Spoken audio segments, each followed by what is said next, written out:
ఉన్నారు. మా ఆడబిడ్డలైతే పెద్ద సంఖ్యలో వచ్చారు, చాలా హుషారుగా ఉన్నారు. నేను చాలా సార్లు విశాఖపట్నం వచ్చాను, గాజువాక్ వచ్చాను, కానీ ఈరోజు మీ అభిమానం చూస్తా ఉంటే నాకు ఏమాత్రం అనుమానం లేదు. గెలవబోయేది ఎన్డీఏ కూటమి. మొట్టమొదటిసారిగా పార్లమెంట్ అభ్యర్థి, తెలుగుదేశం పార్టీ అభ్యర్థి, కూటమి బలపరుస్తున్న అభ్యర్థి భరత్ గారు, మీ అందరి అభిమాన నాయకుడు పల్లా శ్రీనివాసరావు గారు ఏదైనా పట్టుకుంటే పట్టు వదలని విక్రమార్కుడుగా పోరాడుతున్నటువంటి పల్లా శ్రీనివాస్ గారు ఇక్కడిని ఈయన అడ్డం ఉన్నాడు, అన్ని విషయాల్లో ప్రభుత్వాన్ని విమర్శిస్తున్నాడని ఆయన కట్టిన కాంప్లెక్స్ కూలిస్తే పర్వాలేదు, నష్టం వచ్చినా సరే ఎనిక్కి బోనని దూసుకొని మీకోసం పోరాడుతున్నటువంటి పల్లా శ్రీనివాస్ గారు ఇక్కడ ఎమ్మెల్యే అభ్యర్థి. ఆయన వంతు మీకోసం పోరాడాడు. ఇప్పుడు మీ వంతు వచ్చింది. అఖండ మెజారిటీతో గెలిపిస్తామని మీరందరూ కూడా గట్టిగా చప్పట్లు కొట్టి మరొక్కసారి అభినందించాలి. అదే మరిగా ఇక్కడ నాకు ప్రాణ సమానమైన తెలుగుదేశం పార్టీ కుటుంబ సభ్యులందరికీ ఎన్ని ఇబ్బందులు పెట్టినా శుక్రవారం ప్రొక్లైన్ రెడీగా ఉన్నా మీ ఇల్లు కూల్చేయడానికి, నా ఇల్లు పోయినా రోడ్డు మీద ఉంటా, నా షాపును కూల్చినా పర్వాలేదు, ప్రజాస్వామ్య పరిరక్షణ ఉద్యమంగా చేసుకుని 5 ఏళ్లు రాజీ లేని పోరాటం చేసిన నా ప్రాణ సమానమైన కుటుంబ సభ్యులందరికీ భరత్ కూడా ఇంత మునిపే చెప్పాడు. కడాన ఒక బ్రహ్మాండమైన ఇన్స్టిట్యూషన్ అది గీతం యూనివర్సిటీ. రాష్ట్రంలోని ప్రతి ఒక్కరూ మెచ్చుకున్న యూనివర్సిటీ. ఇక్కడ చదువుకొని దేశ విదేశాల్లో ఉద్యోగాలు చేస్తున్నారు. అలాంటి యూనివర్సిటీలో బిల్డింగ్లు కొట్టేసిన దుర్మార్గుడు ఈ జగన్మోహన్ రెడ్డి అని చెప్పి నేను మీకు తెలియజేస్తున్నా. అదే మరి ఇక్కడ జన సైనికులను చూస్తున్నా ఎంతో ఉత్సాహంగా ఉన్నారు. జనసేనాని కూడా పవన్ కళ్యాణ్ గారు అయితే ఎప్పుడూ రాష్ట్రం అని ఆలోచించే వ్యక్తి, రాష్ట్ర భవిష్యత్తు కోసం పోరాడే వ్యక్తి పవన్ కళ్యాణ్ గారు. అందరికంటే ముందు బయట వచ్చాడు, ఒకే మాట చెప్పాడు, ప్రభుత్వ వ్యతిరేక ఓటు చీలడానికి వీలు లేదు, ఈ రాష్ట్రాన్ని వైసీపీ విముక్త రాష్ట్రంగా తయారు చేయడం చాలా అవసరమని చెప్పిన నాయకుడు, బాధ్యతతో ప్రవర్తించిన నాయకుడు పవన్ కళ్యాణ్ గారని చెప్పి నేను మీకు తెలియజేస్తున్నా. ఆ పార్టీ ప్రతినిధి అయినటువంటి కోన తాతారావు గారు, ఇక్కడున్న జన సైనికులను చూస్తున్నా నేను. జన సైనికులు చాలా ఉత్సాహంగా ఉన్నారు. అలాంటి జన సైనికులందరినీ మరొక్కసారి అభినందిస్తున్నా. ఇంకొక పక్క బీజేపీ, ఇక్కడే నరసింహరావు గారు ఉన్నారు. ముందరంతా బీజేపీ కార్యకర్తలు, నాయకులున్నారు. ఈ దేశాన్ని ప్రపంచ పటంలో గుర్తింపు తెచ్చిన నాయకుడు నరేంద్ర మోడీ గారని చెప్పి నేను మీకు తెలియజేస్తున్నా. అంతేకాదు 2047కి ఒక విజన్ తయారు చేసి ప్రపంచంలో అగ్రస్థానంలో భారతదేశాన్ని పెట్టాలని, భారతీయులంటే ప్రపంచంలో ఏంటో చాటి చెప్పిన ఏకైక నాయకుడు నరేంద్ర మోడీ గారు. ఆయన తరపున బీజేపీ నాయకులు, కార్యకర్తలు ఇక్కడున్నారు. మేమందరం ఒకటి అయ్యామంటే ఇక్కడుండే ప్రజానీకం మీరు ఆలోచించాలి. ఒక కూటమిగా మీ దగ్గరకు వచ్చాం. మా ఆలోచన ఒకటి, ప్రజలు గెలవాలి, రాష్ట్రం నిలబడాలి. దీనికి మేమందరం కూడా ఒకటై మీ దగ్గరకు వచ్చాం. మావి 3 జెండాలు, కానీ అజెండా ఒకటే.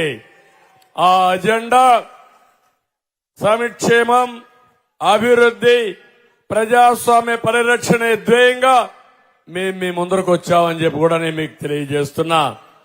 ఇప్పటికే నేను ప్రజాగణంలో 34 మీటింగులు పెట్టి 35వ మీటింగ్ గాజువాక్ వచ్చాను. మీ ఉత్సాహం చూస్తున్నా.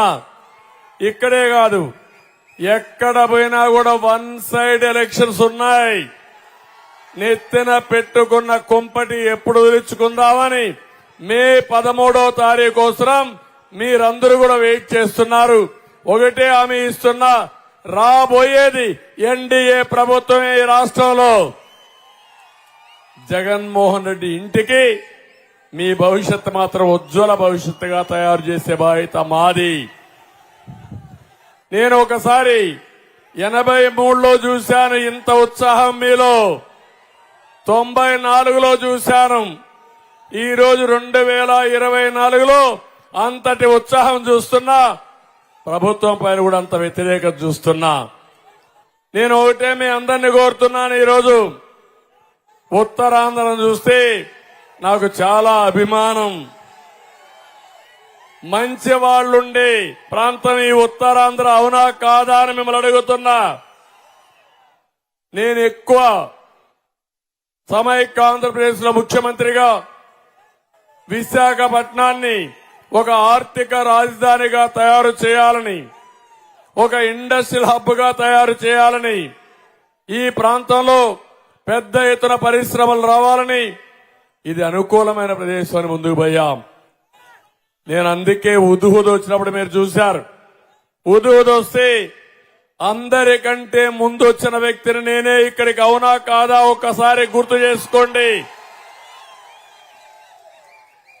ఉద్దువది ఎంత తీవ్రంగా వచ్చిందో అంత తొందరగా నేను ఇక్కడికి వచ్చా. వస్తే చూసి వెళ్లిపోలేదు. నేను ఇక్కడే మకాం పెట్టాను. 10 రోజులు ఇక్కడే ఉన్నా, బస్సులోనే ఉన్నా. మళ్ళా విశాఖపట్నాన్ని పూర్తిగా పునర్నిర్మాణం చేసిన తర్వాత, మీరందరూ మామూలు స్థాయికి వచ్చిన తర్వాత ఇక్కడి నుంచి వదిలిపెట్టిపోయారు. అది నాకు మీ మీద ఉండే ప్రేమ, అభిమానం అని చెప్పి మరొకసారి విజ్ఞప్తి చేస్తున్నా. ఆ ప్రేమ 2019లో రాష్ట్రంలో తెలుగుదేశం పార్టీ ఓడిపోయినా విశాఖపట్నంలో తెలుగుదేశం పార్టీ గెలిచింది, గెలిపించారు మీరు. ఈ రోజు నేను చూస్తున్నాను, నాకు అనుమానమే లేదు, విశాఖపట్నంలో ఒక పార్లమెంటు 7 అసెంబ్లీలు మనమే గెలుస్తున్నామని చెప్పి నేను మీకు తెలియజేస్తున్నా. నేను ఆ రోజు ఒక ధ్యేయం పెట్టుకున్నాను. విశాఖపట్నం ఉదుహుదు కంటే ముందు, విశాఖపట్నం ఉదుహు తర్వాత అనే ధ్యేయం పెట్టుకొని అభివృద్ధి చేశా. ఐటీ కంపెనీలు తీసుకొచ్చాను, పరిశ్రమలు తీసుకొచ్చాను. ఇంకో పక్క మీరు చూస్తే ఎక్కడికక్కడ ఏ సదస్సు పెట్టినా విశాఖపట్నంలో పెట్టారు. ఇవన్నీ అభివృద్ధి చేశా.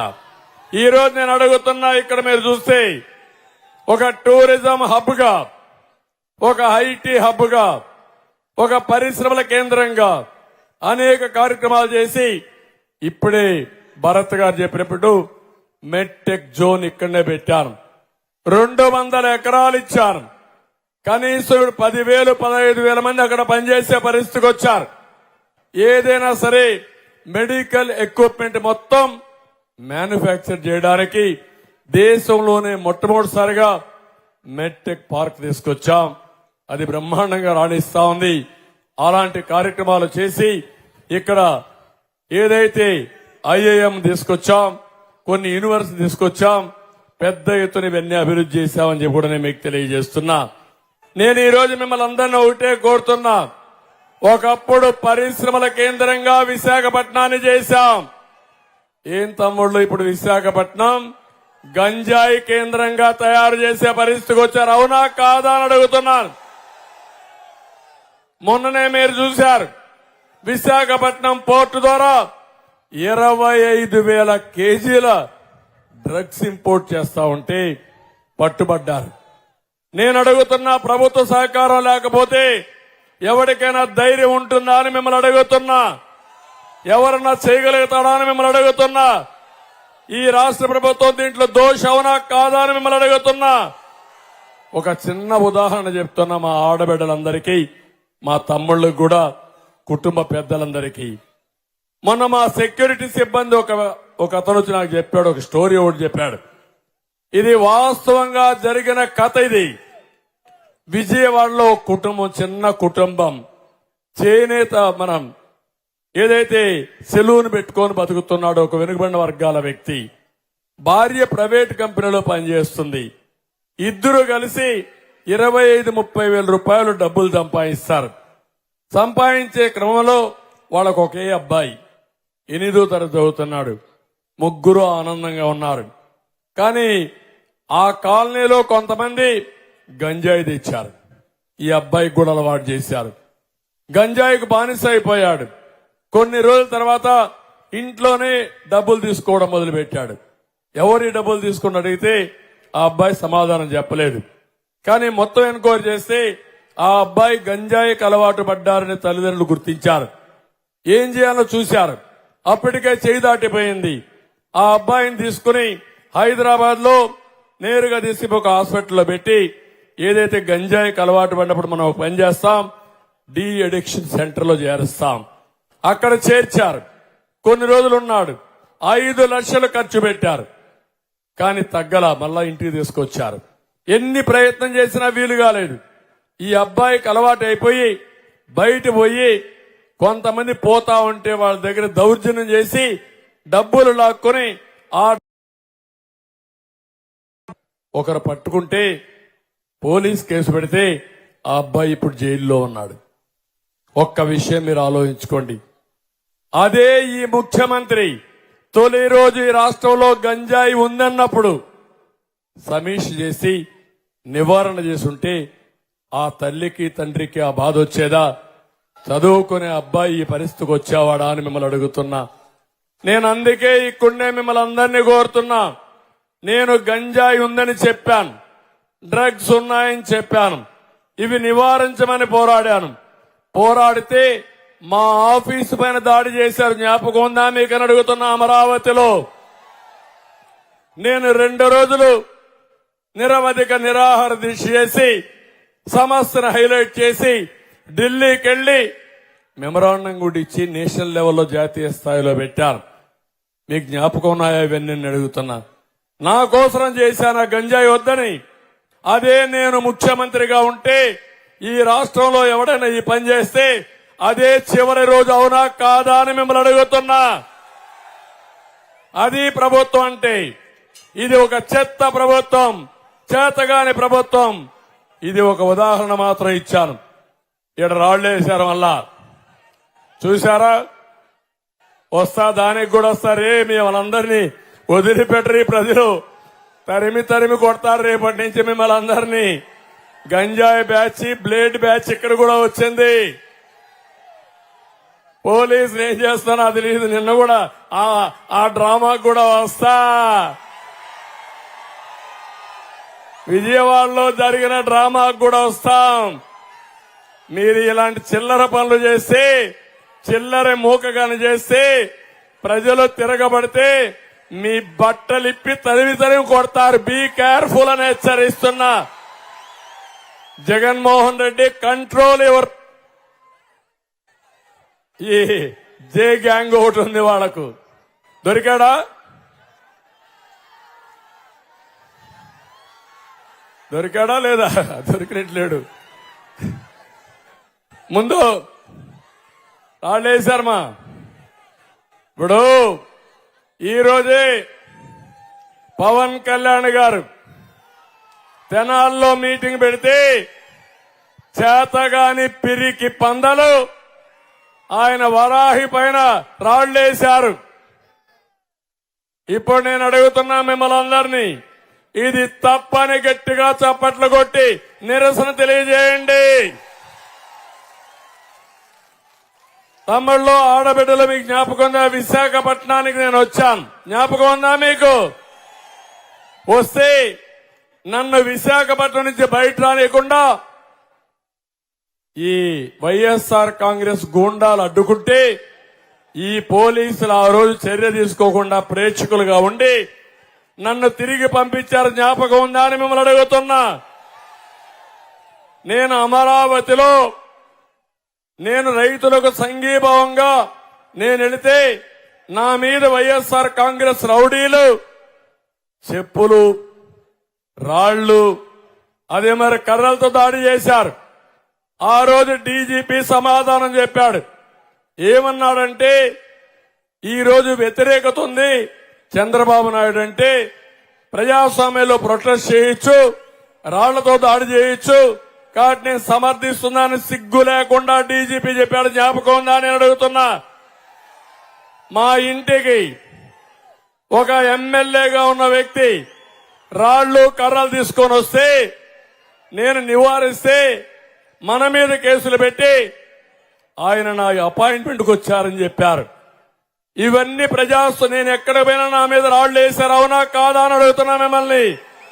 రాళ్ల దాడి చేశారు.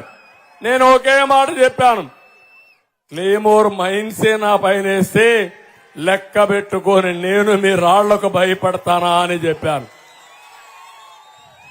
నిన్న జరిగింది. నేను అడుగుతున్నా, ఇంతమంది పోలీసులున్నారు. ఏదైతే జగన్మోహన్ రెడ్డి గారు వచ్చారు, రోడ్డు మీద తిరుగుతా ఉంటే కరెంట్ ఆఫ్ అయిందంట. ఓకే, ఎవరు ఫెయిల్యూర్? నా గవర్నమెంట్. ఇప్పుడు ఎవరి గవర్నమెంట్? ఎవరిది బాధ్యత? ఎవరిది బాధ్యత? ముఖ్యమంత్రి పైన రాళ్లు వేస్తే నీకు సిగ్గు లేదా ముఖ్యమంత్రిని అడుగుతున్నా నేను. నువ్వే కదా ముఖ్యమంత్రి, నేను కాదు కదా. ఒకప్పుడు కోడి కత్తి డ్రామా చేశావు, గొడ్డల వేడితో బాబాయిని చంపి ఆ నేరాన్ని నా మీద మోపేదానికి ప్రయత్నం చేశావు. ఇప్పుడు నీ చెల్లులు అడుగుతా ఉంది రోడ్డెక్కి, జగన్మోహన్ రెడ్డి సమాధానం చెప్పు. బాబాయిని చంపిన వాడికి ఎంపీ ఇచ్చావు, నిన్ను నీ పార్టీకి ఓటేయడానికి లేదు. వైఎస్ఆర్ కాంగ్రెస్ పార్టీ పూర్తిగా రక్తపు మరకలో కూరకపోయిందని నీ చెల్లులు అడిగితే సమాధానం చెప్పలేని అసమర్థుడు నాకు నేరాలు అడ్డగడతావా నువ్వు? నేను నేరాలు చెయ్యను. నేరాలు చేసేవాడిని తుంగలోనే దొక్కేస్తాను. ఎవరిని వదిలిపెట్టను. ఇన్ని రోజులు నా పైన దాడులు చేశారు, పవన్ కళ్యాణ్ పైన దాడులు చేశారు. ఇదే విశాఖపట్నంలో పవన్ కళ్యాణ్ గారు ఎయిర్పోర్ట్ లో దిగితే నేరుగా ఆయన పోనీయకుండా చేస్తే, కారులో నిలబడుకోనీయకుండా చేస్తే, కారులో కూర్చునబెట్టి హోటల్కి వెళితే హోటల్ నుంచి 24 గంటల్లో ఇమ్మీడియట్ గా మీరు వదిలిపెట్టి విశాఖపట్నం వదిలిపెట్టి పోవాలని ఈ పోలీసులు హుకుం జారీ చేస్తారు. ఉన్మాది జగన్మోహన్ రెడ్డి చెప్పాడని నేను అడుగుతున్నా. మీ తాత జాగీరా ఈ విశాఖపట్నం అని అడుగుతున్నా. విశాఖపట్నం మనం అందరిది అవునా కాదా అని మిమ్మల్ని అడుగుతున్నా. అలాంటిది నెక్స్ట్ డే విజయవాడకు వస్తే నేను పోయి చెప్పాను, పవన్ కళ్యాణ్ గారు భయపడద్దండి, మనం అందరం అండగా ఉందాం, పోరాడదాం, తాడో పేడో తేల్చుకుందాం. భయపడితే మనం చేయగలిగింది ఏమి లేదంటే, నన్ను అరెస్ట్ చేసినప్పుడు మొట్టమొదటిసారి స్పందించిన వ్యక్తి పవన్ కళ్యాణ్ గారు అని చెప్పి నేను మీకు తెలియజేస్తున్నా. ఈ రోజు పోలీసులకు కూడా ఇష్టం లేదు, మనసు చంపుకొని తప్పుడు పనులు చేశారు, చేయించారు. ఈ రోజు నేను చూశాను 2 సంఘటనలు. నిన్న ముఖ్యమంత్రి పైన దాడి చేస్తే రాయి పడితే అది కూడా చీకట్లో గులకరాయి. అర్థమైన తమ్ముడు, చీకట్లో గులకరాయి. ఇప్పుడు పడింది ఎలుగులో రాయి. అవునా కాదా? అవునంటే చెప్పండి మీరందరూ. అంటే కరెంటు ముఖ్యమంత్రి పోతా ఉంటే కరెంట్ ఉండదా? ఏంటి డ్రామా? ఎవడికి నేర్పిస్తావు డ్రామా? 14 ఏళ్లు ముఖ్యమంత్రిగా చేశా. నువ్వు పేగు లెక్కేస్తే ఆవులిస్తే నీ పేగులు లెక్కేస్తా నేను. నాకు రాజకీయాలు నేర్పిస్తావా జగన్మోహన్ రెడ్డి? నీకు ప్రజలు రావడం లేదు, రారు. నువ్వంటే అసహించుకుంటున్నారు. ఎప్పుడెప్పుడు నిన్ను వదిలించుకోవాలని బాధితులంతా ఒకటి అయిపోయారు. అందరం బాధితులమే. ఈ రాష్ట్రంలో నేను కూడా బాధితుడినే, అవునా కాదా తమ్ముళ్ళు అని అడుగుతున్నా. మా తమ్ముళ్ళు బాధితులే. ఇక్కడ ఎమ్మెల్యే శ్రీనివాసరావు బాధితుడే, శ్రీనివాస్ బాధితుడే, భరత్ కూడా బాధితుడే, మీరు బాధితులే. నిన్నే ఇక్కడ చూశారు. రాధిక ఒక అమ్మాయి విడో, సింగిల్ గా ఉంటుంది, ఒక అమ్మాయి ఉంటుంది ఆ ఇంట్లో. ఆ అమ్మాయి ఇంటి పైన ఏదో డిస్ప్యూట్ ఉంటే నాకు పట్టా ఇప్పిస్తాడంటే ఆ వార్డు ప్రెసిడెంట్ కి సుభాష్ అనేవాడు డబ్బులు ఇస్తే చేస్తా అన్నాడు. డబ్బులు ఇచ్చింది. డబ్బులు ఇచ్చిన తర్వాత కొన్ని రోజుల తర్వాత ఇంటి పక్కన జాగా ఉంటే దాన్ని కొట్టేయడానికి ప్లాన్ చేశాడు. ఆ అమ్మాయి అడ్డపడింది. ఇది ఎక్కడ న్యాయమని అడ్డపడితే పెట్రోల్ పోసి తగలబెట్టడానికి ప్రయత్నం చేస్తారా మీరు? కబద్దార్, జాగ్రత్తగా ఉండండి. బెదిరిస్తే భయపడరు. ఇప్పుడు నువ్వు బెదిరిస్తే తిరుగుబాటు చేసే పరిస్థితికి వచ్చారు. వినకపోతే తిరిగి తిరిగి తరిమి తరిమి మిమ్మల్ని చేసే పరిస్థితిలో ప్రజలు వచ్చేసారు. అవునా కాదా అని అడుగుతున్నా. ఈ రాష్ట్రాన్ని కాపాడుకోవాలా లేదా? మీరు కాపాడుతారా లేదా? ఇది నా ఒక్కరి బాధ్యత అని అడుగుతున్నా. పవన్ కళ్యాణ్ గారు ఒక్కరి బాధ్యత అని అడుగుతున్నా. బీజేపీ ఒక పార్టీ బాధ్యత అని అడుగుతున్నా.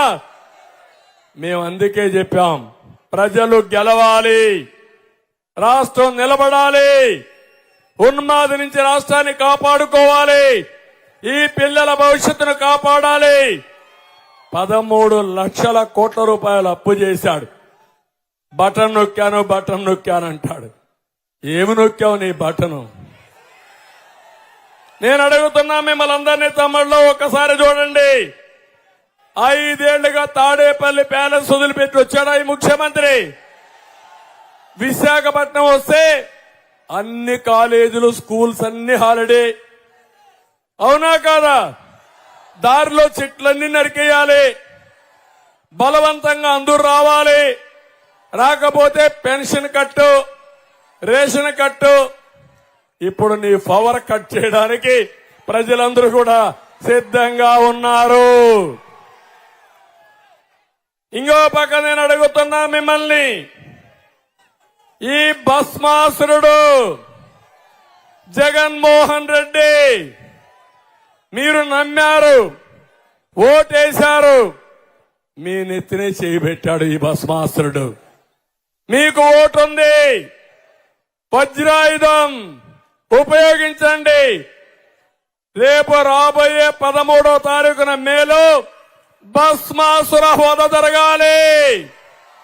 సిద్ధమా అని నేను మిమ్మల్ని అడుగుతున్నా. ఏం తమ్ముళ్ళు, మీ ఆదాయం పెరిగిందా? ఏమమ్మా మీ ఆదాయం పెరిగిందా? ఖర్చులు పెరిగాయా లేదా? నేను అడుగుతున్న పెట్రోల్ డీజిల్ ధరలు పెరిగాయా? దేశంలోనే ఎక్కువగా ఉన్నాయా లేదా? పెట్రోల్ డీజిల్ పెరిగితే నిత్యావసర వస్తువుల ధరలు పెరుగుతాయా లేదా? పెరిగాయా లేదా? పప్పు పెరిగిందా లేదా? బియ్యం ధరలు పెరిగాయా లేదా? అన్ని పెరిగాయా లేదా? ఇంకొక పక్క విశాఖపట్నంలో ఆస్తి పన్ను సంవత్సరం 15% పెంచేస్తున్నారు. అవునా కాదా అని మిమ్మల్ని అడుగుతున్నా. మొన్న కూడా పెంచారా లేదని మిమ్మల్ని అడుగుతున్నా. నేనున్నప్పుడు కరెంటు ఛార్జీలు పెరిగాయా? పెంచానా? కొరత ఉంటే కరెంటు ఫుల్ గా ఇచ్చానా లేదా? కరెంటు పవర్ కట్స్ ఎప్పుడన్నా ఉన్నాయా నా పీరియడ్ లో? ఇప్పుడు నిన్న ముఖ్యమంత్రి పోతామంటే పవర్ కట్టు. అందుకే నేను అడుగుతున్నా మిమ్మల్ని అందరినీ, నేనున్నప్పుడు 20 రూపాయలు 200 రూపాయలు కరెంట్ వస్తే ఇప్పుడు ఎంత పే చేస్తున్నారా? 1000 రూపాయలు. అవునా కాదా? 5 రెట్లు పెరిగింది. అవునా కాదా? ఇది అసమర్థ అవునా లేదా? అవినీతి ఉందా లేదా? అలాంటి వాళ్ళని క్షమించాలనా మనం? అది అడిగితే మన మీద దాడి అని అడుగుతున్నాం మిమ్మల్ని. ప్రజలకు జవాబుదారితనం లేదా ఈ ముఖ్యమంత్రికి? అంటే పులివెందల పంచాయతా? పులివెందల పంచాయతీ ఒకటే పంచాయతీ, గొడ్డలి పంచాయతీ. ఆ గొడ్డలి పంచాయతీ విశాఖపట్నంలో మీకు కావాలా అని మిమ్మల్ని అడుగుతున్నా. నేను అందుకే ఒక మాట చెప్పా, జగన్మోహన్ రెడ్డి నీ ఫ్యాన్ అరిగిపోయింది, తిరగడం మానేసింది. ఇప్పుడు ఆ ఫ్యాన్ ని ఈసారి ఎన్నికల్లో ముక్కలు ముక్కలుగా చించేస్తారు. మా వాళ్ళందరూ ఇరగ్గొడేస్తారు, ఎత్తపోయి డస్ట్బిన్ లో బారేస్తారు. నువ్వు ఒక పని చేయి, గొడ్డలు తెచ్చుకో, నీ సింబల్ గొడ్డలుగా మార్చుకో, అప్పుడు నీకు ఓట్లు వేస్తారని చెప్పి భయపడతారా అని మిమ్మల్ని అడుగుతున్నా. ఆ రోజులు అయిపోయినాయి. తమిళ్లో ఎన్నికల ముందేం చెప్పాడు మీ అందరికి జ్ఞాపకం ఉందా? ఇంటింటికి వచ్చాడు లేదా పాదయాత్రలో? ఆ రోజు నేను పాదయాత్రగా అలో చేయకపోతే ఏమయ్యా తిరిగేవాడా ఈ ముఖ్యమంత్రి? తమ్ముళ్ళు ఎంఆర్పీఎస్ గుర్తించడమా మళ్ళా పెడదురు, వెనకాన కనపడాలి, ముందు వెనకాన కనపడి మళ్ళా ఇద్దాం, జెండాలు ఇద్దాం, మీ విషయం కూడా నేను మాట్లాడదాం. అందరూ ఎంఆర్పీఎస్ గుర్తించాలి, జెండాలు చుట్టూ పెట్టుకోవాలి. ఈ రోజు మీరు చూస్తే ఎన్నికల ముందొచ్చి నెత్తిన చెయ్యి పెట్టి నిమిరి బుగ్గలని చేతులతో రుద్ది ముద్దులు పెట్టి ఇప్పుడు పిడిగుద్దులే గుద్దులు. 5 ఏళ్లుగా అతని దెబ్బలకు తట్టుకోలేక ఆత్మహత్యలు చేసుకున్నారు. చాలా మంది బాధపడిపోయే పరిస్థితికి వచ్చారు.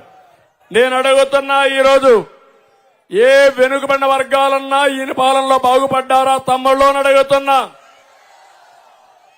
తెలుగుదేశం పార్టీ బడుగు బలహీన వర్గాల పార్టీ, ప్రత్యేకంగా వెనుకబడిన వర్గాలకు అండగా ఉంటాం. బీసీ డిక్లరేషన్ ఇచ్చాం. జై హో బీసీ, తెలుగుదేశం పార్టీ విధానం. ప్రతి ఒక్క బీసీని బాగు చేస్తాం. సంవత్సరానికి 30,000 పెడతాం. 5 ఏళ్లలో 1,50,000 కోట్ల రూపాయలు పెట్టి మా బీసీల్ని బాగు చేసే బాధ్యత ఈ కూటమి తీసుకుంటుందని మీ అందరికీ హామీ ఇస్తున్నా. 50 సంవత్సరాలకి పింఛనిచ్చే ఏర్పాటు చేస్తాం. సంవత్సరానికి 1,000 కోట్లు పెట్టి 5 ఏళ్లలో 5,000 కోట్లు పెట్టి ఆదరణ కింద ఆధునిక పనిముట్లు ఇప్పిస్తాం. కార్పొరేషన్ డబ్బులు ఇస్తాం. మళ్లీ పూర్వ వైభవం మా వెనుకబడిన వర్గాలకు తీసుకొచ్చే బాధ్యత మాది. స్థానిక సంస్థల్లో 34% రిజర్వేషన్లు పెట్టిస్తాను కూడా మీకు తెలియజేస్తున్నా. తమిళ్లు ఇసుకలో దోపిడీ జరుగుతా ఉందా లేదా అని అడుగుతున్నా. ఒకప్పుడు ట్రాక్టర్ ఇసుకెంత, మీ దగ్గర లారీ ఇసుకెంత, ఇప్పుడెంత? 5 రెట్లు పెరిగింది. అవునా కాదా? మద్యం రేట్లు పెరిగాయా లేదా? అన్ని నేనున్నప్పుడు 40 రూపాయలు 60 రూపాయలు క్వార్టర్ బాటిల్, ఇప్పుడు ఎంత తమిళ్లు? 200. అవునా కాదా? నాసి రకం మద్యం అవునా కాదా? ఎక్కడైనా మద్యం షాపుల్లో ఆన్లైన్ పేమెంట్స్ తీసుకుంటున్నారా? పేటీఎం కానీ అవన్నీ తీసుకుంటున్నారా? ఏంటి రహస్యం? 140 రూపాయలు ఎవరికి పోతా ఉంది? ఎవరికి పోతా ఉంది? దీన్ని మనం సమర్థించాలా అని మిమ్మల్ని అడుగుతున్నా. నాణ్యత లేని మద్యం, నాసి రకం మద్యం ఇష్టానుసారంగా లూటీ చేసి వ్యవస్థను భ్రష్టు పట్టించే పరిస్థితికి వచ్చాడు. అందుకే నేను చెప్తున్నా, అన్ని వ్యవస్థలు భ్రష్టు పట్టాయి. అన్ని వ్యవస్థల్ని విధ్వంసం చేశారు. మీ ఊర్లో 5 ఏళ్లలో ఈ గాజువాకలో ఎలాంటి అభివృద్ధి కార్యక్రమం జరిగిందా అని మిమ్మల్ని అడుగుతున్నా. ఎక్కడా ఒక్క చిన్న అభివృద్ధి జరిగిన దాఖలాలు లేవు. అందుకే ఆ వర్గం ఈ వర్గం అని లేదు, అందరూ నష్టపోయారు. ఈ రోజు నేను ఒకటే మీ అందరికీ హామీ ఇస్తున్నా, భవిష్యత్తులో మిమ్మల్ని అందరినీ ఆదుకునే బాధ్యత మేము తీసుకుంటాం. తప్పకుండా ప్రతి ఒక్క వర్గానికి న్యాయం చేసే బాధ్యత మాదని మరొకసారి మీ అందరికీ హామీ ఇస్తున్నా. ఈ రోజే మీరు ఒకసారి చూస్తే నేనేదో విమర్శించడానికి రాలేదు. విమర్శ అంటే మీకు అందరికి అర్థమైంది. మళ్లీ జరిగే రోజు రాబోయే రోజుల్లో మీ భవిష్యత్తుకు భరోసా ఇవ్వడానికి వచ్చాను. అభివృద్ధి చేయడం తెలిసిన పార్టీ తెలుగుదేశం పార్టీ. అభివృద్ధి చేయడం తెలిసిన పార్టీ భారతీయ జనతా పార్టీ. ఈరోజు దేశంలో సంపద సృష్టించడంలో బ్రహ్మాండంగా ముందుకు తీసుకుపోతున్న వ్యక్తి నరేంద్ర మోడీ గారు. కానీ ఈ రాష్ట్రం అన్ని విధాలా నష్టపోయింది. ఈరోజు నా బాధ్యత ఏంటంటే నేను ఆ విషయం కూడా మీకు చెప్పాలి. 40 ఏళ్లుగా మీరందరూ మమ్మల్ని గౌరవించారు, ప్రత్యేకంగా నన్ను అభిమానించారు. సమైక్య ఆంధ్రప్రదేశ్ లో అందరికంటే ఎక్కువ ముఖ్యమంత్రిగా ఉండే అవకాశం ఇచ్చారు. నా జీవితంలో ఎప్పుడూ మర్చిపోలేను. ప్రతిపక్ష నాయకుడిగా కూడా అవకాశం ఇచ్చారు. కానీ ప్రతి క్షణం ఒకటే బాధ్యతగా ఆలోచించాను. నా వల్ల ఈ రాష్ట్రం బాగుపడుతుంది, మీకు న్యాయం చేయాలి, మన పిల్లలకు ఉద్యోగాలు ఇవ్వాలి, రైతులను ఆదుకోవాలి, మా మహిళలను ఆదుకోవాలి, బడుగు బలహీన వర్గాలకు న్యాయం చేయాలి. ఇవన్నీ జరగాలంటే సంపద సృష్టించాలనే ఉద్దేశంతో నేను ముందుకు పోయాను. ఆ రోజు అందుకే మీరు చూస్తే విశాఖపట్నం గాని హైదరాబాద్ నగరాన్ని గాని సంపద సృష్టించి మా పిల్లలకు ఉద్యోగాలు ఇచ్చి ఈరోజు ముందుకు నడిపించాం. అయితే హైదరాబాద్ నగరం తెలంగాణకి వెళ్ళింది, విభజన జరిగింది. మనకు వచ్చే ఆదాయం వాళ్ళకి పోయిన తర్వాత మళ్లీ మనకు ఒక బాధ్యత పడింది రాష్ట్రాన్ని కాపాడుకోవాలని. అందుకే నేను అమరావతిని ప్రారంభించాను, పోలవరం ప్రారంభించాను, నదుల అనుసంధానంతో ముందుకు పోయాను, 16 లక్షల కోట్ల రూపాయలు పెట్టుబడులు తీసుకొచ్చాను. 2029కి దేశంలోనే నెంబర్ 1 రాష్ట్రంగా తయారు చేసి నరేంద్ర మోడీ గారు దేశాన్ని అభివృద్ధి చేసి నేను ఈ రాష్ట్రాన్ని అభివృద్ధి చేసి తెలుగు జాతి రుణం తీర్చుకోవాలని నేను ముందుకు పోయాను. కానీ దుర్మార్గుడు వచ్చాడు, ప్రజావేదిక కూల్చివేతతో ప్రారంభించాడు, విధ్వంసంతో ముందుకు పోయాడు, మాట్లాడితే ప్రొక్లైన్లు పంపించాడు, ఇంకా ఎక్కువ మాట్లాడితే జైల్లో పెట్టాడు, ఎక్కడికక్కడ వేధించాడు.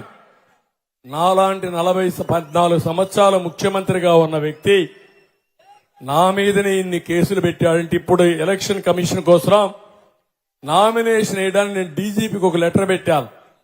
నేను ఎప్పుడు నా జీవితంలో డీజీపీకి లెటర్ పెట్టలా.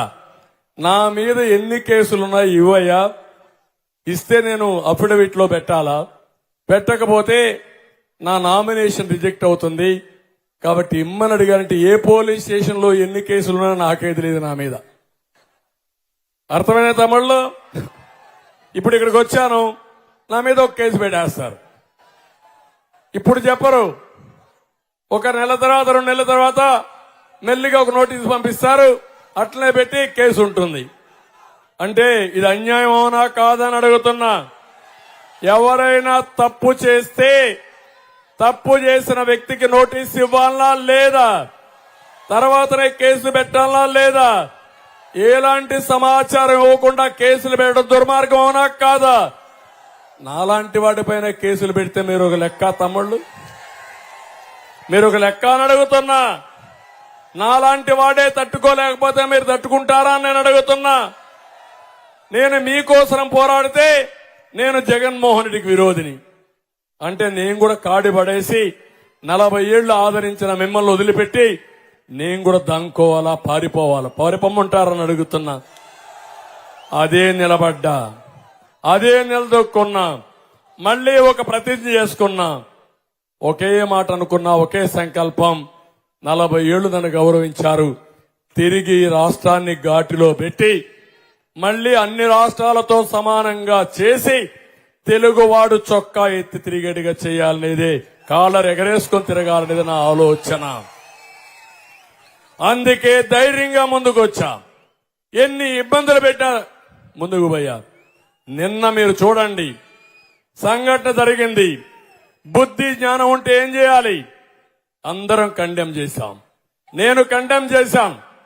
నేను నేరుగా ప్రోగ్రాం చూసుకొని హైదరాబాద్ పోతే ఎయిర్పోర్ట్కి వస్తాను నాకు సమాచారం చేస్తే మా వాళ్ళని అడిగి ముందు సంఘటన మీద కండెమ్ చేద్దాం, తర్వాత మాట్లాడదామన్నాను. నేను కండెమ్ చేశాను, ప్రధానమంత్రి కండెమ్ చేశారు. మేము రాజకీయాలు ఆలోచించలేదు. సంఘటన పట్ల అందరం కూడా స్పందించాలనుకున్నాం. కానీ ఈ ముఖ్యమంత్రి అర్ధగంట 15 నిమిషాల్లో అక్కడనే నా ప్లే కార్డ్స్ తీసుకొని నన్ను నరకాసుడని లేదంటే ఇంకొకటని ప్లే కార్డ్స్ పెట్టి నేనే దోషని, నేనే ఏపిచ్చానని ఇష్టానుసారంగా మాట్లాడే పరిస్థితికి వచ్చాడు. నిన్న సాయంత్రం నుంచి చూశాను, ప్రతి ఒక్క పేటీఎం బ్యాచ్ కుక్కలు ఉంటాయి, కొన్ని పేటీఎం కుక్కలు మొరగతానే ఉంటాయి. ఇవి ఏం మొరగతారో కూడా తెలియదు కుక్కలకి. ఇష్టానుసారంగా నేనే కారణం అంట. నీ మీద రాళ్లు వేయించాల్సిన ఏది గులకరా వేయించాలా నీ మీద? నేను నీ పోలీసులయ్యా, నీ కరెంటు డిపార్ట్మెంట్, నీకు సిగ్గు లేకపోతే నువ్వు ముఖ్యమంత్రిగా రాజీనామా చేయి. 1 గంటలో ఎట్లు ఇవ్వాలని అడ్మినిస్ట్రేషన్ ఇచ్చే సత్తా నాకుంది. చేసి చూపించిన ట్రాక్ రికార్డ్ నాకుంది. నీ బాబాయి నువ్వే చంపి నా మీద నేరోపణ చేసి ప్రజల సానుభూతి తెచ్చుకోవాలని దుర్మార్గుడు నువ్వు. తర్వాత నీ చెల్లెల్ని కేసులు పెట్టి వేధించిన దుర్మార్గుడు నువ్వు. కోడికత్తి డ్రామా ఆడి కోడికత్తో నేను ఉపయోగించానంటే నేను పొడవడానికి. అంటే ఏం మాట్లాడతావు? ఇప్పుడు ఎవడో గులకరాయి వేస్తే నేనే ఇప్పించాను గులకరాయి. ఆ గులకరాయి వేశాను కాబట్టి నా మీద రాళ్లు వేస్తావా నువ్వు? బాంబులేస్తేనే భయపడలా నేను, ఈ రాళ్లకేం భయపడతాను నేను? తప్పుడు పనులు చేయొద్దండి. పవన్ కళ్యాణ్ పైన రాళ్లు వేస్తాను, నా పైన రాళ్లు వేస్తాను, ప్రధానమంత్రి వస్తే మైక్ కట్ చేస్తాను. మేం భయపడిపోతానుకుండా నేను అడుగుతున్నా ఒక మాట.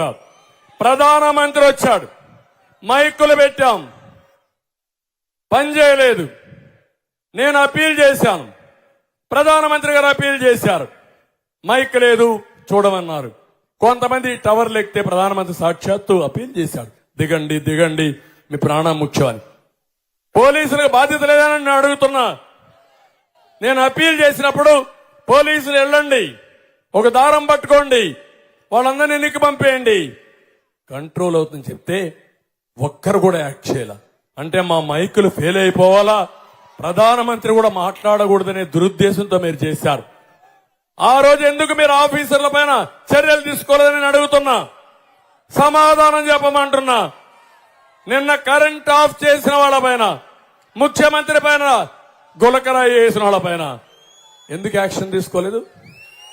ఎవడేశాడు ఇది? చెప్పాలి కదా మీరు.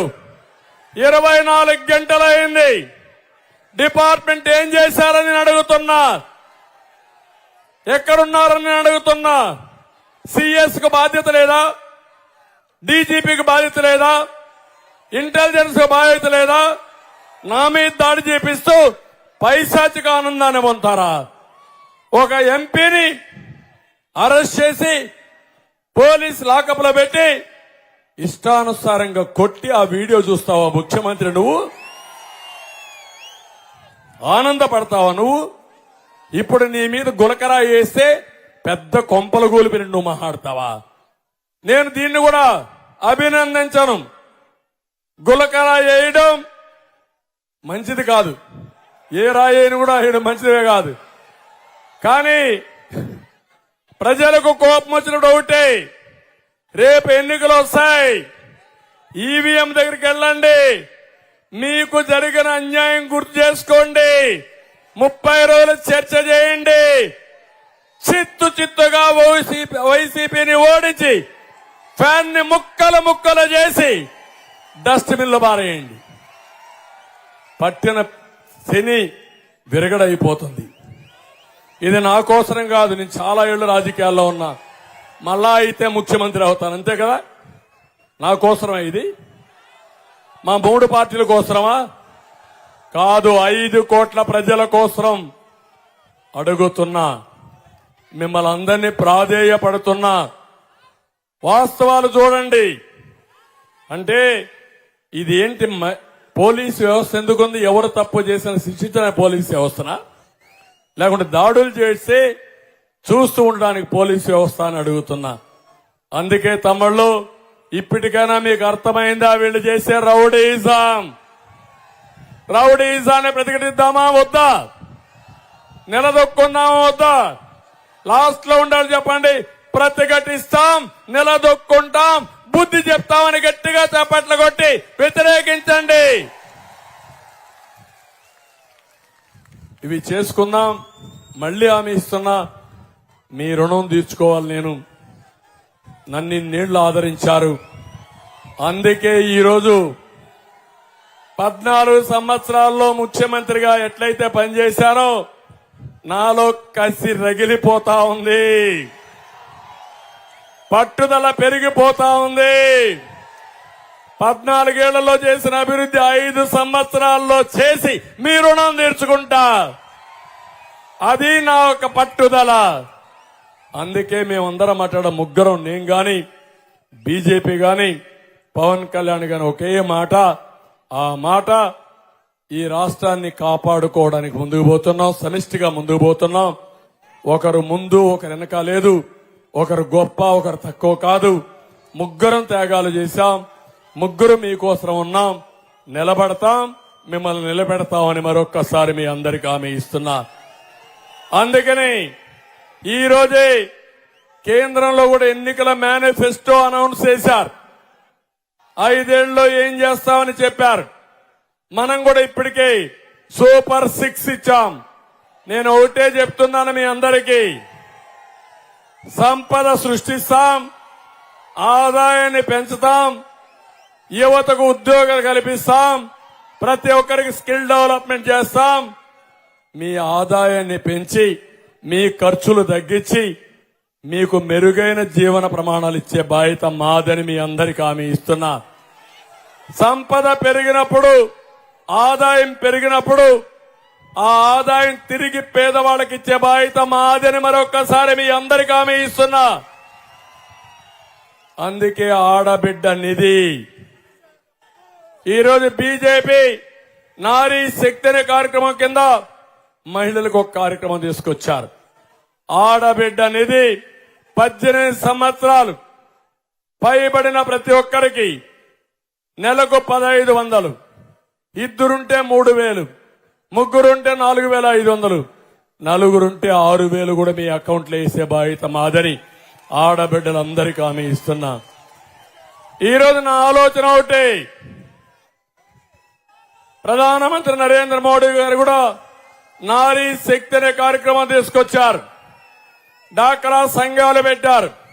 నేను ఎప్పుడో సమైక్య ఆంధ్రప్రదేశ్ లో 95లోనే డాక్రా సంఘాలు అభివృద్ధి చేసిన వ్యక్తిని. మీకు అందరికీ జ్ఞాపకం ఉంటుంది. మహిళలకి డాక్రా, పట్టణ ప్రాంతాల్లో డోక్వా సంఘాలను కూడా అభివృద్ధి చేశాం. ఆ తర్వాత మీరు చూస్తే ఆడబిడ్డలు కష్టపడుతున్నారని దీపం కింద వంట గ్యాస్ ఇచ్చిన పార్టీ తెలుగుదేశం పార్టీ. ఇంకో పక్క విశాఖపట్నంలో కొన్ని వేల పట్టాలు ఇవ్వకుండా పెండింగ్ పెడితే మీకు ₹1 కూడా అవినీతి లేకుండా మీటింగ్ పెట్టి పసుపు కుంకుమ ఇచ్చి మా ఆడబిడ్డల పేరుతో ఇంటి పట్టాలు ఇచ్చిన పార్టీ తెలుగుదేశం పార్టీ. ఒకసారి గుర్తు తెచ్చుకోవాలి.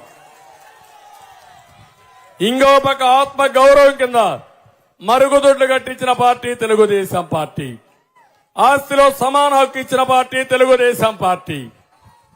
టిట్కో హౌసెస్ కట్టి ప్రధానమంత్రి గారు ఇచ్చిన ఇండ్లు 12 లక్షల ఇండ్లు ఈ రాష్ట్రంలో ప్రారంభించిన పార్టీ తెలుగుదేశం పార్టీ. ఇప్పుడు ఒకటే హామీ ఇస్తున్నా, ఈ విశాఖపట్నంలో ఏ ఒక్కరికి ఇల్లు లేదనకుండా కేంద్ర సహకారం తీసుకుని టిట్కో ఇళ్లు గాని, ఇండివిజువల్ గా ఇండ్లు గాని మీకు కట్టించే బాధ్యత మాదని మీ అందరికీ హామీ ఇస్తున్నా. ఇంకో పక్క ఇప్పుడు ఇచ్చిన 1 సెంటు భూమి కూడా నేను రద్దు చేయను. కట్టిన ఇండ్లు పూర్తి కాకపోతే పూర్తి చేపిస్తాం. అదనంగా 2 సెంట్ల భూమి ఇస్తాం. అందరికి ఇండ్లు కట్టిస్తాం. ఏ పేదవాడు ఇల్లు లేదనకుండా ఇండ్లు కట్టిస్తాం. ఇంకొక పక్కన తల్లికి వందనం కింద మీ పిల్లలు ఎంతమంది ఉంటే అంతమందికి 15,000 ఇస్తా. ఒకరుంటే 15,000, ఇద్దరుంటే 30,000, ముగ్గురుంటే 45,000, నలుగురుంటే 60,000 కూడా ఇచ్చి మీరు రుణం తీర్చుకుంటాం. జనాభా స్టెబిలైజ్ కావాలి. పిల్లలే మన ఆస్తి. ఆ పిల్లల కోసం ఇవన్నీ చేస్తామని చెప్పి కూడా నేను మీకు తెలియజేస్తున్నా. దీపం కింద 3 సిలిండర్లు ఉచితంగా ఇస్తాం. ఉచిత ప్రయాణ సౌకర్యం ఏర్పాటు చేస్తాం. కేంద్రం కూడా ఆలోచిస్తా ఉంది. మహిళల్ని లక్షాధికారులు చేయాలని కేంద్రం ఒక కార్యక్రమం తీసుకున్నారు. దాన్ని ఉపయోగించుకుంటాం. మన రాష్ట్రంలో ఎక్కువ మంది మహిళలపైన శ్రద్ధ పెట్టి మిమ్మల్ని డబ్బులు సంపాదించే మార్గం, లక్షాధికారులుగా చేసే మార్గం మేము చూపిస్తామని మరొక్కసారి మీ అందరికీ హామీ ఇస్తున్నా. ఇక్కడుండి పిల్లలందరికీ ఒకటి హామీ ఇస్తున్నా. 20 లక్షల ఉద్యోగాలు క్రియేట్ చేస్తాం. నేను మిలీనియం టవర్ కట్టాను, ఇక్కడ జ్ఞాపకం ఉందా మీకు? ఐటీ కంపెనీలు తెచ్చాను, జ్ఞాపకం ఉందా మీకు? అన్ని పోయినాయి. మళ్లీ ఇక్కడ ఇండస్ట్రీస్ కి ప్రాధాన్యత ఇస్తాను. చదువుకున్న పిల్లలకు ఉద్యోగాలు ఇప్పిస్తాను. మీకు అందరికీ ఒకటి హామీ ఇస్తున్నా. వర్క్ ఫ్రం హోమ్ తీసుకొస్తా విశాఖపట్నంలో. వస్తా. అది చేస్తూనే ఇక్కడ మీ అందరిని కోరేది, ఇక్కడ విశాఖపట్నం స్టీల్ ప్లాంట్ కూడా ఆంధ్రప్రదేశ్ రాష్ట్రం అందరూ కూడా ఆలోచించేది. విశాఖ ఉక్కు ఆంధ్రుల హక్కు అని పోరాడిన నినాదం ఇప్పుడు కూడా జ్ఞాపకం ఉంది. నేను ఆ విషయంలో మీరు ఒక్కసారి చూస్తే ఇక్కడ విశాఖపట్నంలో కార్మికులు స్ట్రైక్ చేస్తా ఉంటే నేను వచ్చి ముఖ్యమంత్రికి ఒక మాట చెప్పాను. అదృష్టమో దురదృష్టం, నువ్వు ఒక ముఖ్యమంత్రికి తగలబడ్డావు. నువ్వు లీడ్ చేయి, నీ వెనక నేను వస్తా. ఢిల్లీకి పోదాం, మన సెంటిమెంట్ చెప్దాం, కేంద్రాన్ని అడుక్కుందాం, దీన్ని ప్రైవేటైజ్ చేయకుండా కాపాడుకుందామని నేను ఆ రోజు పిలిపిస్తే వచ్చాడా ముఖ్యమంత్రి? ఇప్పుడు ఓటడిగి హక్కుందా ముఖ్యమంత్రికి? నేను 14 సంవత్సరాలు ముఖ్యమంత్రిగా పనిచేసి సుదీర్ఘ రాజకీయ అనుభవం ఉండి ఒకప్పుడు వాజ్పేయి గారు ప్రధానమంత్రిగా ఉంటే ప్రైవేటైజ్ చేస్తానంటే ఆయన్ని మెప్పించి ఒప్పించి డబ్బులు ఇప్పించి ప్రైవేటైజ్ చేయకుండా కాపాడింది నేనే ఆ రోజు. అవునా కాదా? అలాంటిది నేను స్వచ్ఛందంగా వచ్చి ముఖ్యమంత్రి చెప్తే నువ్వేమి ఆకాశాన్ని చూడిపడ్డావా? ఏమనుకుంటున్నా నువ్వు? మీ నాన్న కంటే ముందు నేను ముఖ్యమంత్రిని. అమాతను ఇంగిత జ్ఞానం లేకుండా, గౌరవం లేకుండా ఇష్టానుసారంగా బిహేవ్ చేస్తున్నాడు. అందుకే నేను చెప్తున్నా, ఇక్కడ భరత్ని గారిని గెలిపించండి ఎంపీగా, పల్లా శ్రీనివాసన్ గెలిపించండి. విశాఖ స్టీల్ ప్లాంట్ కోసం మేము అన్ని విధాల ప్రయత్నం చేసి కేంద్రాన్ని మెప్పించి దీన్ని ప్రైవేటైజ్ చేయకుండా చూసే బాధ్యత మేము తీసుకుంటామని మీ అందరికీ హామీ ఇస్తున్నా. ఇది కాకుండా ఈరోజు పేదవాళ్ళందరికీ కూడా పింఛన్ ఇస్తాం. 4,000 రూపాయలు పింఛన్ పెంచాను. మామూలుగా అయితే అధికారం వచ్చిన తర్వాత ఇస్తాం. శవ రాజకీయాలు చేశాడు ఈ ముఖ్యమంత్రి. అందుకే సవాలు విసిరా. పేదవాళ్లపైన ఎవరి ప్రేమ ఉందో తేల్చేద్దాం. నేను ముఖ్యమంత్రి అయిన వెంటనే ఏప్రిల్ నుంచి పేదవాళ్లకు పింఛన్లు 4,000 ఇస్తానని సవాలు విసిరా. నోరు మూసేశాడు. తర్వాత ఏం మాట్లాడడం లేదు. అంత మునుపు శవ రాజకీయాలు చేశాడు. జూన్ 4వ తారీఖు రిజల్ట్స్ వస్తాయి. జూలై నెలలో ఈ 3 నెలలు కూడా బకాయిలన్నీ ఇచ్చి ఒకేసారి 7,000 నుంచి బకాయిలు మొత్తం ఇచ్చే బాధ్యత నాదని మీ అందరికీ హామీ ఇస్తున్నా. ఇంకో పక్క వాలంటీర్లు ఉన్నారు, వాళ్ళని పురుగొల్పారు ఉద్యోగాలు రాజీనామా చేయమని. నేను ఒక మాస్టర్ జోల్ట్ ఒకటి ఇచ్చా, 5,000 రూపాయలు 10,000 రూపాయలు చేస్తా. అంతేకాదు మీరు బానిసలుగా ఉండడానికి అవసరం లేదు. ఇది చేయడమే కాకుండా మీరు చదువుకున్నారు, చదువుకున్న వాళ్ళకి స్కిల్ డెవలప్మెంట్ చేసి 10,000 సంపాదించే వాళ్ళు లక్షల రూపాయలు సంపాదించే మార్గం నేను చూపిస్తానని హామీ ఇచ్చా. అది నా విధానం. జగన్మోహన్ రెడ్డి విధానం బానిసలుగా పెట్టి జీవితాంతం ఊడిగం చేపించుకోని అతని విధానం. నేరాలు చేపించి ఘోరాలు చేపించి ఆయన ఎంగిలి మెతుకలతో మనం పడి ఉండాలనే అతని కోరిక. నా కోరిక అది కాదు. మీరందరూ బాగుండాలి, ఆనందంగా ఉండాలి, మీరు మీ కుటుంబం ఆత్మ గౌరవంతో బతకాలి. అదే నా ఆలోచన. దానికోసం నేను పనిచేస్తానని మీ అందరికీ హామీ ఇస్తున్నా. ఇక్కడే ఎంఆర్పీఎస్ కూడా ఉన్నారు, గట్టిగా పోరాడుతున్నారు. ఈ 3 పార్టీలతో సమానంగా ధీటుగా ఎంఆర్పీఎస్ ఎన్నికల్లో పనిచేస్తున్నారు. ఎప్పుడో 96లో నేను ఏబిసిడి కేటగరైజేషన్ పెట్టా. ఇప్పుడు ప్రధానమంత్రి గారు కూడా ముందుకొచ్చారు. తప్పకుండా మళ్లీ ఎస్సీస్ లో ఏబిసిడి కేటగరైజేషన్ పెట్టి జిల్లాల వారీగా మీకు ఈ కేటగరైజేషన్ అమలు చేస్తామని చెప్పి కూడా నేను మీకు తెలియజేస్తున్నా. తమ్ముళ్ళు ఇవన్నీ చేస్తాం. అదే సమయంలో ఇక్కడ వస్తే ఎమ్మెల్యే తిప్పల నాగిరెడ్డి ఎంత సంపాదించాడో మీకే తెలియాలా. బాగా సంపాదించాడు, అందరినీ వేధించాడు, తిప్పలు పెట్టాడు. పెట్టాడా లేదా? అన్ని చేశాడు. కానీ ఈరోజు వసూళ్లన్నీ ఆగిపోయినాయి. ఆయన చూస్తే పాపం ఆయన రేటింగ్ పడిపోయిందంట, ఇప్పుడు గ్రాఫ్ పడిపోయిందంట. ఇప్పుడు ఇంకొక ఆయన ఇచ్చిన కోడిగుడ్డు మంత్రి. ఏంటయ్యా పరిశ్రమలు అంటే? కోడి గుడ్డు పొదగాలి,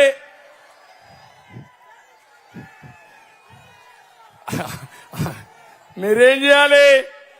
ఆ కోడి గుడ్డుని ఆమ్లెట్ వేసి ఎక్కడికక్కడ ప్రజలకు పనిచేయండి. అంటే ఎక్కడ పుట్టాడో నాకు తెలుసు ఆ వ్యక్తి. ఒక కార్పొరేటర్ గా నా దగ్గర పెరిగి, పోనీ వాళ్ళ నాయనకి ఏదో పేరుందని ఒక కార్పొరేటర్ ఇస్తే ఎన్ని తిట్టాడు తమ్ముళ్ళు. నన్ను తిట్టడం కాదు, పవన్ కళ్యాణ్ ఎన్ని తిట్టాడు తమ్ముళ్ళు. అంటే ఒకే కులం వాడిని పెట్టి ఆ కులం వాడి దగ్గర తిట్టిస్తే లాభం వస్తుందని ఆలోచించే దుర్మార్గుడు, నీచుడు ఈ జగన్మోహన్ రెడ్డి. ఆ నీచానికి పాటుపడిన వ్యక్తి, ఊడిగం చేసిన వ్యక్తి ఇక్కడ కోడిగుడ్డు. నేను అడుగుతున్నా, కోడిగుడ్డు కోటేస్తారా అని మిమ్మల్ని అడుగుతున్నా. అనకాపల్లిని ఊట్ చేశాడు కోడిగుడ్డు. ఎందుకయ్యా దావోసు పోలేదంటే చలంట. సమాధానం అర్థమైందా తమ్ముళ్ళ మీకు? 9 సార్లు వెళ్ళా దావోస్కి. నేను ఎప్పుడు పోయినా నాకు ఘన స్వాగతం పలికారు అక్కడ దావోసులో అందరూ కూడా. అది మన బ్రాండ్. మీ ముఖం చూసేవాళ్ళు ఎవరు లేరు అక్కడ, అది మీ బ్రాండ్. అందుకే నేను ఒకటే చెప్తున్నా మీ అందరికీ, ఇవన్నీ కూడా మీరు ఆలోచించి ముందుకు పోవాల్సిన అవసరం ఉంది. ఇంకో పక్క ఈరోజు మిమ్మల్ని కోరేది, ఇక్కడికి వచ్చినప్పుడు అనగంపూడి టోల్ గేట్ ని అధికారం రాగానే ఎత్తేస్తాం. దిబ్బపాలెం గంగవరం మత్స్యకారుల కోసం యారాడలో జట్టి నిర్మిస్తాం. పోర్టు సమీప గ్రామాలు కాలుష్యంతో ఇబ్బంది పడుతున్నాయి, ఈ సమస్యను కూడా పరిష్కారం చేస్తాం. డాక్రా మహిళలు తయారు చేసే వస్తువుల్ని అమ్మడానికి డాక్రా బజారు ఏర్పాటు చేస్తాం. ఇంకా మీ వృత్తిని పెంచుతాం, నైపుణ్యాన్ని పెంచుతాం. అన్ని విధాలా ఆదుకుంటాం. ఉడా కాలనీలో క్రీడా కాంప్లెక్స్ అభివృద్ధి చేయాలన్నారు, అది కూడా చేస్తాం. నాకు అన్నిటికంటే గాజువాక్ అంటే నాకు ఒక ప్రత్యేకమైన అభిమానం. తెలుగుదేశం పార్టీకి పటిష్టమైన నాయకత్వం ఉండే ప్రాంతం మా కార్యకర్తలైతే చాలా ఎఫెక్టివ్ కార్యకర్తలు నాయకులు ఇక్కడ ఉన్నారు. ఇప్పుడు జన సైనికులు కూడా యాడ్ అయ్యారు. బీజేపీ కూడా వచ్చి అందరం కలిశాం. ముగ్గురు కలిసిన తర్వాత ఇంక ఈ నియోజకవర్గంలో తిరిగే లేదు. ఆ విషయం మీరు గుర్తుపెట్టుకోండి. అయితే ఒక్క విషయం మిమ్మల్ని అందరినీ కోరుతున్నా, గెలిచిపోతామని 3 పార్టీ నాయకులు ఇంట్లో కూర్చోవడం కరెక్ట్ కాదు. ఈరోజు గెలవడం అవసరం, అత్యంత మెజార్టీతో గెలవడం అవసరం. 3 పార్టీ నాయకులకి కార్యకర్తలకు విజ్ఞప్తి చేస్తున్నాం. ఇక్కడ తెలుగుదేశం పార్టీ 2 ఉన్నారు.